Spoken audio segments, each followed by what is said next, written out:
This is my people.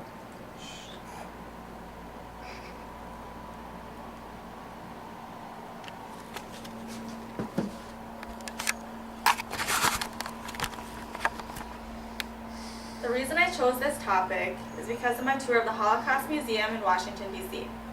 When someone hears the words the Holocaust, they often think of concentration camps. They think of the horror that it was back then and the sadness they still bring today.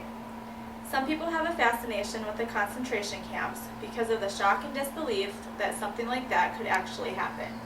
People try to wrap their brains around what actually happened in these camps and why it happened. According to the Merriam-Webster dictionary, the term concentration camps means a camp in which people are detained or confined. The United States Holocaust Memorial Museum website states that the first concentration camps opened in Germany soon after Hitler became chancellor in January of 1933. They were first used to imprison political opponents of the Nazi Party. Over time, people that the Nazis labeled as political opponents and social deviants increased. They now imprison Jews, gypsies, the elderly, mentally and physically disabled, homosexuals, and people of different races.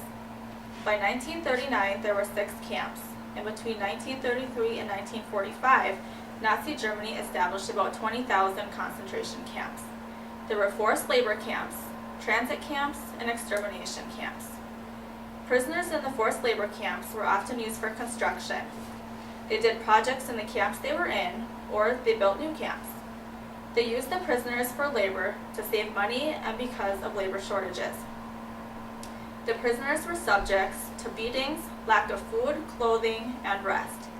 They slept in barracks, usually several hundred in each, with straw mattresses, dirt floors, and leaky roofs.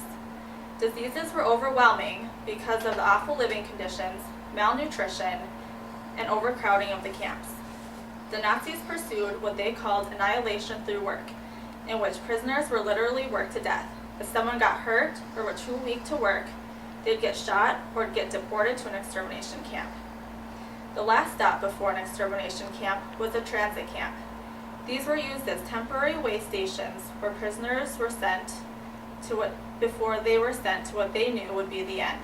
Hitler had an idea of a blonde-haired, blue-eyed world, so the Nazis wanted to put their plan that they called the final solution, which was to kill all Jews, into action. They established extermination camps, also called death camps or killing centers. Most of these were in Poland because that was the country with the largest Jewish population. These camps were specifically designed for mass murder.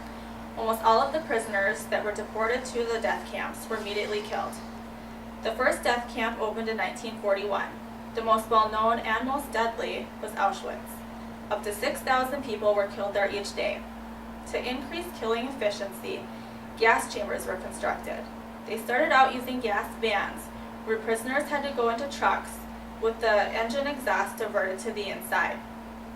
In 1942, camps started using stationary gas chambers. Most camps used carbon monoxide, but Auschwitz and a few others experimented with Zyklon B gas, which was originally used for fumigation.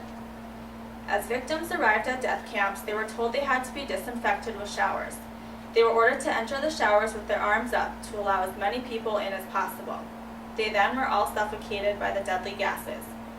Children weren't spared either. They were usually the first to die, unless they were between the ages of 13 and 18 and in good health. They then were shipped to forced labor camps to work. An estimated 1.5 million kids died in the camps. Twins were often used in many medical experiments that went on in the different camps. Nazi doctors would experiment with surgeries, or they'd intentionally infect prisoners with diseases to see if they could find cures. They'd even throw them out into the cold until they were near death just to see if they could cure hypothermia. Sometimes they'd kill people so they could do autopsies to examine the insides of human bodies. Pregnant women who would come to the camps were put in separate chambers where labor would be induced early. The baby was then immediately killed. If they thought that the mother was capable of work, she was sent to a labor camp.